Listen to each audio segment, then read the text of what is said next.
Did the PS5 just lose Call of Duty? There's rumors of a major third-party exclusive coming to the PS5. Did Hogwarts Legacy just get delayed again? And the rumors surrounding PS3 games on the PS5 are getting even crazier. Let's talk about it in today's edition of PlayStation News. But before we do, make sure you're subscribed and have your notifications set to all. And if you want to see more of my thoughts on the latest PlayStation games, make sure you follow me on Twitter at PSReady. And don't worry, it's linked down in the description. I love this news story because I get to shout out my good friend Dustin Furman over at the Sacred Symbols podcast. I listen every week. It is the best PlayStation podcast bar none. And on a recent episode, the gang revealed that they know there is a big third-party exclusive that's going to be announced soon for the PS5, and no one's really been able to guess what it is. One big rumor that we've seen floating around the gaming industry is that the new BioShock might be an exclusive for the PS5, which would be absolutely insane. I don't necessarily see that happening. Sony would have to throw a lot of money at 2K to make that happen because BioShock's a huge franchise, but again, Sony's doing pretty well in the pocketbook, so they can make it happen if they really wanted to. But for my money, I'm gonna go with Square Enix as the publisher of this third-party exclusive just because they've done so many this generation already with Sony. I mean, we got Final Fantasy VII Remake, which just came to PC after a year and a half. At this point in time, Forspoken is not coming to Xbox, and neither is Final Fantasy XVI, so knowing that Square Enix has a lot of cooks in the kitchen, a lot of irons in the fire, I mean, at this point, would it really be surprising if Square Enix announced another PS5 exclusive? Like, they're obviously happy with the arrangement they have with Sony. They probably sold a ton of copies of Final Fantasy VII Remake.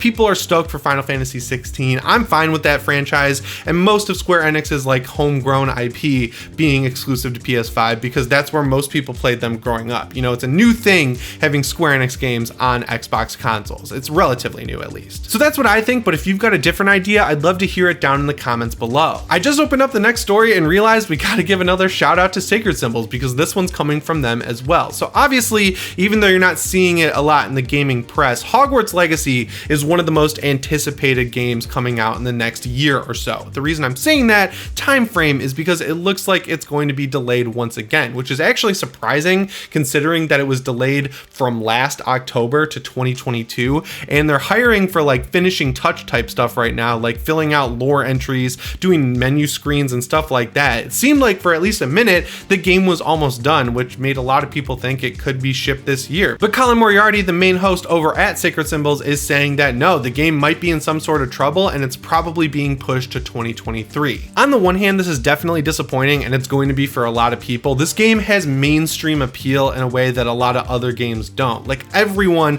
especially people in my age group, knows what Harry Potter is. We all grew up with the books, we all grew up with the movies. I don't think it's a stretch to say everyone within that group has at least thought once about having a video game where you get to make your own character and live through a year or two at Hogwarts School of Witchcraft and Wizardry, right? Like it just sounds really cool, and as awesome as Harry Potter is, what's cooler than you being the center of a story? So yeah, I feel like this game is extremely hyped by a lot of people outside the gaming like hardcore fan base that we have here on the channel, I think, and to know that it's going to get delayed to 2023 is kind of disappointing, but it's also a good thing because again, it has that mainstream appeal. It's got to be a huge game that really lands well, and I'm glad that Warner Brothers is looking at it and saying, all right, you know what, this game needs more time, we're going to give it more time, because I'm so sick of seeing games come out that don't look or run as well as they could, and especially when it's really good stuff like Guardians of the Galaxy. That game was a mess when it came out and it took them months to fix it,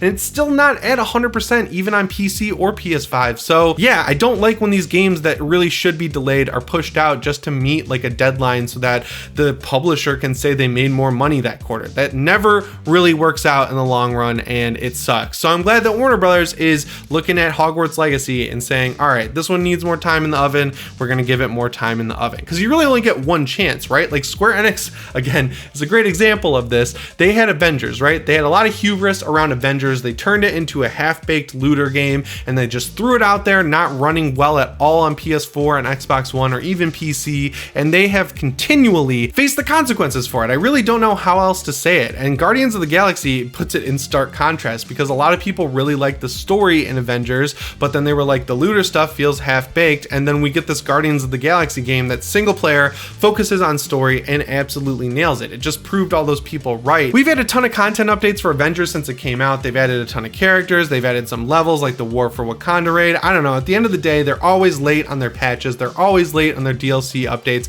They're always saying stuff is coming to the game and then it just disappears. Like, we were supposed to get this AIM cloning lab about a month after the game launched, and they have just stopped talking about it altogether. We have no idea what the future for that game holds. So yeah, to know that Warner Brothers is looking at that and saying, well, they had the biggest IP in the world and they threw a game out and it didn't do well, so we're looking at Harry Potter here and realizing that we can't just throw out garbage and expect people to play it. I think that's a good thing. I've been teasing it the whole video, and now it's time to talk about Activision and Xbox. So I woke up very early this morning and I almost fell out of bed when I saw that Microsoft is buying Activision for around $70 billion. Just to put that into context, that is one of the biggest gaming purchases, if not the biggest studio purchase of all time in the entire gaming industry. And I think the last record was also set by Microsoft with ZeniMax Media, which I'm pretty sure they paid around $28 billion for. And just for a little added context here, Disney was able to get Lucasfilm and Marvel for $8 billion total. Like $4 billion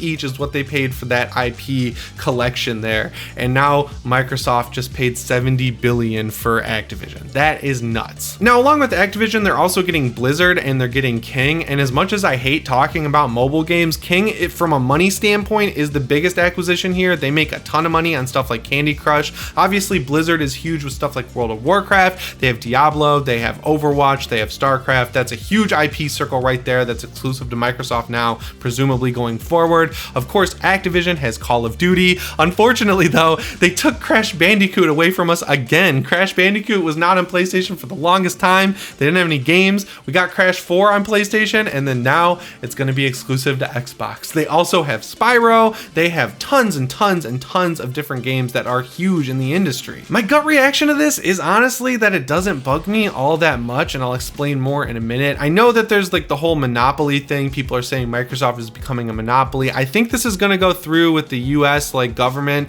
because it wouldn't make Microsoft own more than 50% of the games industry. But yeah, I guess I see where people are coming from on that. But you know, Microsoft has cloud streaming, so they can just say, well, anyone can play our games whenever or wherever they want through a web browser. So we're really not holding anything back here. And to some extent, they're kind of right. Like, but there's a couple bigger reasons this isn't hitting me too hard. The first one being that Call of Duty has definitely been on a downward trajectory for the past few entries. Like, I feel like people are in this cycle of getting hyped for a new Call of Duty because it's going to change everything, and then it's roughly the same experience as the one the year before, but just with more bugs and a ballooned hard drive space required to have the game on your console. Like, justifying Call of Duty taking up half your hard drive is getting harder and harder each year.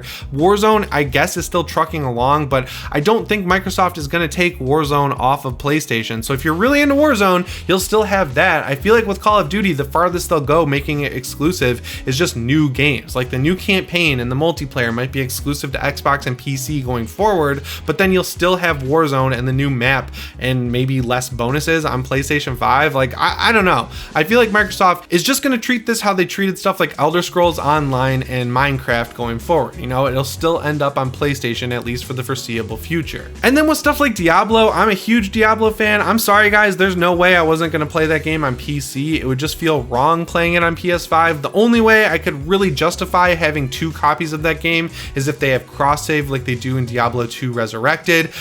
I don't know, like I feel like I was going to play that on PC either way, so it doesn't really bug me that it probably won't come to PS5. What I'm really curious about here is how Sony's going to counter. At this point, they can't ignore it. They've got to buy a big publisher. Obviously, Ubisoft is on the table, EA is on the table. Those would be big purchases for Sony that I'm not even sure they could afford. But really, the studio that Sony should be begging to buy right now is Konami, right? They have Metal Gear Solid, they have Castlevania, they have Silent Hill. All 3 of those franchises are borderline PlayStation exclusives in people's mind. Like, Sony has Symphony of the Night exclusively on the PS4 and PS5 because they paid to port the game over. We know that Castlevania is linked to PlayStation. Metal Gear Solid, even though if you have a PS5, you can't play most of the Metal Gear Solid games anymore, which is a nightmare, that is connected to the PlayStation brand. Metal Gear Solid is one of the most important PS1 games of all time. Metal Gear Solid 2 is one of the most important PS2 games of all time. Same thing goes for Metal Gear Solid 3, and Metal Gear Solid 4 was only on PS3 and still remains only on PS3. Metal Gear Solid 5, arguably from a story perspective, the worst game in the franchise from a story perspective, is the only one that was available on Xbox at launch. So really, I don't think people are going to be too upset about losing it. But yeah, if I was Sony, I would be beating down their door right now. And then the other option for me that Sony should buy is Capcom. They've got Resident Evil, they've got Bayonetta, they've got Street Fighter, which Street Fighter V was a PlayStation exclusive. They've got a ton of games that people really religiously like to play on PlayStation. Resident Evil 2 Remake, Resident Evil Village, Resident Evil 3 Remake, all of those games in people's mind, I think, are PlayStation games, even though they're available on Xbox and PC. So yeah, if it was my vote here, Sony would be buying Capcom and Sony would be buying Konami. Those are two great options for them to pick up. But if you've got a better idea, let me know what you think down in the comments below. And the last news story I have for you guys today is a quick update on the whole PS3 backwards compatibility coming to the PS5 thing. We've been talking about this for a couple videos now. It all started with Sony taking the gift cards for PS Now off of shelves, and then Mark Cerny patented, I guess, PS3 backwards compatibility, but that ended up being like 8 years ago. But now this evidence is getting crazy because PS3 games are showing up with a price on the PlayStation Store. One example is the PS3 version of Dead or Alive 5. If you click on it, it should theoretically take you to the PS Now streaming version of the game. Now, it's not clear if you can actually buy these games yet, and I definitely wouldn't try to spend money on them because you can't actually play them yet on your PS5, but other games that have popped up are Bejeweled and a couple Prince of Persia games. Like, PS3 games are popping up on the PS5 store, and people are really excited about that because it basically signifies, alongside these gift cards getting pulled off of shelves, that Sony is close to giving us PS3 backwards compatibility on the PS5. At this point, I'm excited, but really I'm just relieved. It's a feature that should have been there at launch, and it's kind of crazy that it took this long to get here, but if we're getting it sooner rather than later, I think everything's going to be forgiven very quickly. The biggest reason I want these games on PS5, again, I've mentioned it many times, is so many of my favorite games were in that generation. I want to play the HD version of Metal Gear Solid Peace Walker. I want to play Metal Gear Solid 4 again, the entire Resistance trilogy. We've got the first two Infamous games and the DLC for it. Like, these are great games that are just locked on the PS3, and I don't know if you guys have broke out a PS3 in a while, but that console runs rough these days. So yeah, hopefully we don't have to wait too long for the PS3 games to come to the PS5, but thankfully it doesn't look like we will have to wait too long. I can't believe I'm finally saying that. Anyway guys, make sure you let me know what PS3 games you want to play on your PS5 down in the comments below, and remember to subscribe and set your notifications to all if you haven't already. As always, my name is Jimmy Champagne, and I'll see you in the next one. Thanks for watching.